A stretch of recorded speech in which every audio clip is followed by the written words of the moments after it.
सामीन को मेरा आदाब और सलाम। मैं हूं महबूब आलम खान और आप देख रहे हैं जुर्म और इंसाफ।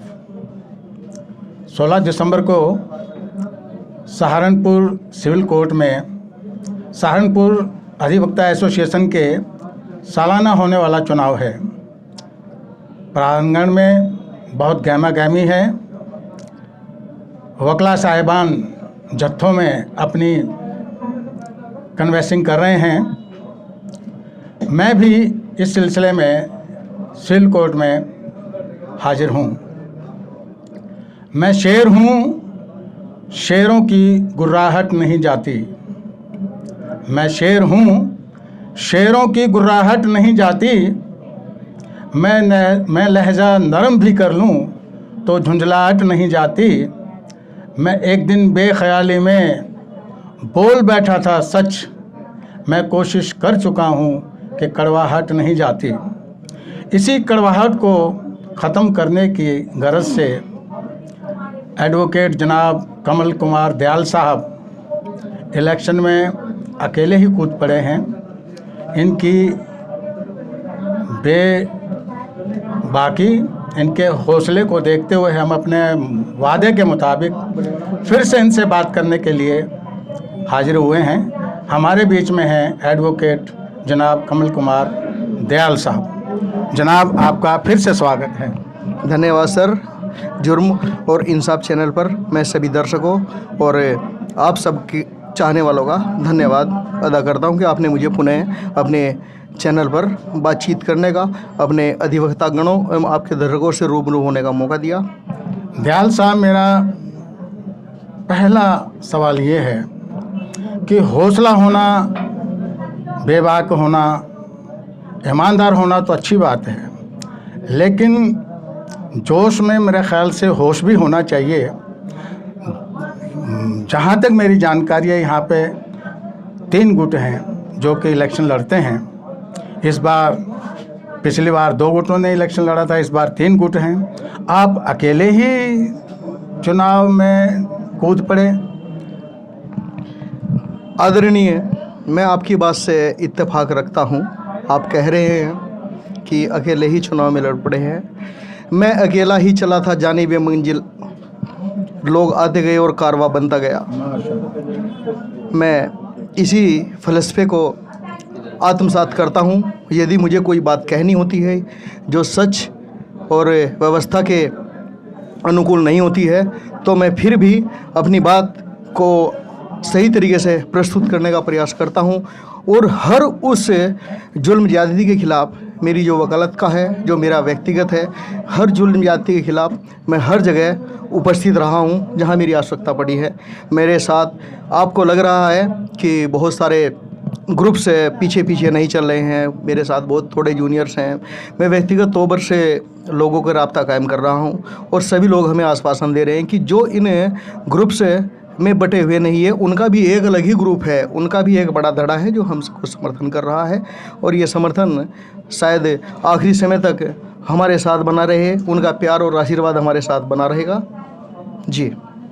इसके अलावा आप कुछ और मैसेज देना चाहते हैं? मेरा सभी अधिवक्ता बंधुओं से, सर मैं अधिवक्ता बंधु इसलिए कह रहा हूँ क्योंकि दर्शक आपके हमें देखते हैं, हम सिर्फ अधिवक्ता बंधुओं की इसलिए बात कर रहे हैं क्योंकि यह इलेक्शन, ये चुनाव, हाँ जी जी जी, ये चुनाव विशिष्ट है। ये सहारनपुर बार हमारी 1901 में स्थापित हुई और 121 वर्ष पुरानी है। और मैं आपको यह भी बता दूं कि मैं जिस वर्ग से आता हूँ, SC/ST के अंतर्गत आता हूं और उनके सिर्फ 3 व्यक्तियों को, मेरे सहित 3 व्यक्तियों को नामांकन करने का मौका मिला है। श्री स्वराज जी, श्री जयवीर सिंह जी और जी मैं कमल कुमार। और इसके अलावा कोई भी व्यक्ति ऐसा नहीं है कि जो 121 साल में नामांकन भी अपना दाखिल कर पाया हो। ऐसा नहीं है कि मैं बहुत उत्सुक हूँ इस पद पर आने के लिए या कुछ विशिष्ट कार्य करने के लिए, लेकिन मैं सिर्फ इस व्यवस्था के खिलाफ आया हूँ कि अभी ये मैं आपको डायरी दिखाना चाहता हूँ। डायरी दिख रही है शायद, ये डायरी है, हमें बार की ओर से प्रदत्त सभी अधिवक्ता गणों के बार की ओर से मिली है। ये इस कार्यकारिणी का आखिरी उदाहरण है कि पैसे का वेस्टेज किया जाता है। पैसे का वेस्टेज किया जाता है, ये काफ़ी कीमती है। बाइंडिंग अच्छी है, सब कुछ अच्छा है, लेकिन इसकी ज़रूरत आज के टाइम में नहीं, क्योंकि हम अक्टूबर के आसपास सभी अधिवक्ता डायरी ले लेते हैं। इसकी बजाय अगर बार में फर्नीचर की व्यवस्था होती, एक सकारात्मक सोच की बात बता रहा हूँ, इसी को दूसरी तरीके से खर्चा होना है, यहाँ भी होना है खर्चा, वहाँ भी होना, पैसा हमारे पास है, हमें ख़त्म करना है, कर लीजिए ख़त्म, लेकिन उसे सही तरीके से उद्देश्यपरक तरीके से ख़त्म कीजिए। जिस तरीके से इन्होंने जो व्यवस्था है कार्यकारिणी ने है, हम उनके कार्य को अप्रिशिएट करते हैं, लेकिन अगर ये नकारात्मक पैसा लग रहा है हमें कि ये वेस्टेज गया है हमारा पैसा, मेरा व्यक्तिगत विचार है, और लोग इससे इत्तेफाक रखते हैं नहीं मुझे जानकारी नहीं है, ये जो पैसा वेस्टेज गया है मेरे विचार से एबीआरएफ कार्य के अलावा कोई काम नहीं करेगी, क्योंकि हम सब अपनी अपनी डायरी पहले से ले चुके हैं।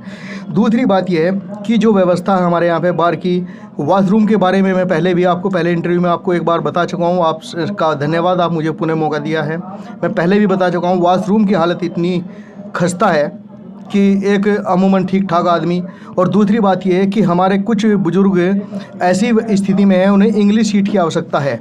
अभी हमने जो सीनियर से बात की है, उन्होंने कहा है कि भाई हमको ज़रूरत थी, हमने बहुत लोगों को जिताया है, उठाया है, पटका है, सब बातें हुई हैं। उसके लिए तो अब सुना है कि 156 करोड़ रुपया सैंक्शन हो गया है। सर मैं आपको बता दूं कि मैं बाहर की राजनीति के लिए नहीं हूँ, मैं बाहर की राजनीति से ज़्यादा वास्ता नहीं है मेरा, लेकिन जब इस सब का हिस्सा हो जाऊंगा, अगर मैं महासचिव बनता हूँ तो इस सब का हिस्सा हो जाऊंगा, इसके बाद भी मैं बाहर का नहीं, उन जूनियर साथियों का है, उन जूनियर अधिवक्ताओं का है जिसको मेरी ज़रूरत पड़ेगी, मैं हमेशा तत्पर रहूँगा। जो जहाँ तक पैसे की बात है वो आंकड़े हमारे कार्यकारिणी के पास है, मेरे पास ऐसा कोई आंकड़ा इस वक्त मौजूद नहीं है, नहीं मुझे शायद उसकी आवश्यकता थी। पैसा होगा वो सही तरीके से, अगर मेरे पास मुझे मौका लगता है तो वो पैसा सभी के लिए होगा, व्यवस्थित तरीके से लगे, ऐसे नहीं कि आपको यूजलेस तरीके से इस्तेमाल किया जाएगा। पैसा सही तरीके से लगेगा, हर बार टाइल लगाओ, हर बार अगली बार करने उखाड़ेगी, ये चल रहा है पिछले साल, कई सालों से हम देखते आ रहे हैं। उसका यूज कुछ नहीं है, बस सौंदर्यीकरण के नाम पर, फलाने के नाम पर, ढिकाने के नाम पर कुछ नहीं करना है, बस अपना टाइल लग जाए, अपना पत्थर लग जाए, और कुछ नहीं है। सिर्फ अपना नाम बड़ा करना है। नाम बड़ा तब होता है अगर हम सकारात्मक तरीके से सोचते हैं। सकारात्मकता ये है कि हमें अच्छी व्यवस्था मिले, हम अच्छी तरीके से, हमारा ये चैम्बर है ठीक ठाक चैम्बर स्थिति में, सीनियर हमारे साथ हैं रीति तिवारी जी, बहुत पुराने वकील है, बेहतरीन वकीलों में से इनकी गिनती होती है, लेकिन चैम्बर की स्थिति आप देख सकते हैं कि अच्छा होने के बावजूद भी हम किस कंडीशन में यहाँ रह रहे हैं, काम कर रहे हैं। आखिर में आपका कम अल्फाज में अपने वोटर से कोई ख़ास अपील। आदरणीय बुजुर्गों और प्यारे दोस्तों, मैं महासचिव पद का प्रत्याशी हूँ, कमल कुमार एडवोकेट महासचिव पद का प्रत्याशी हूँ। मैं आप ही के बीच का हूँ और आप ही के जैसा हूँ। मैं सहायक शासकीय अधिवक्ता के पद पर भी रह चुका हूँ, बावजूद इसके मेरे व्यवहार में किसी प्रकार का कोई बदलाव न तो पहले था और न अब है और न भविष्य में आएगा, न आप देख पाएंगे।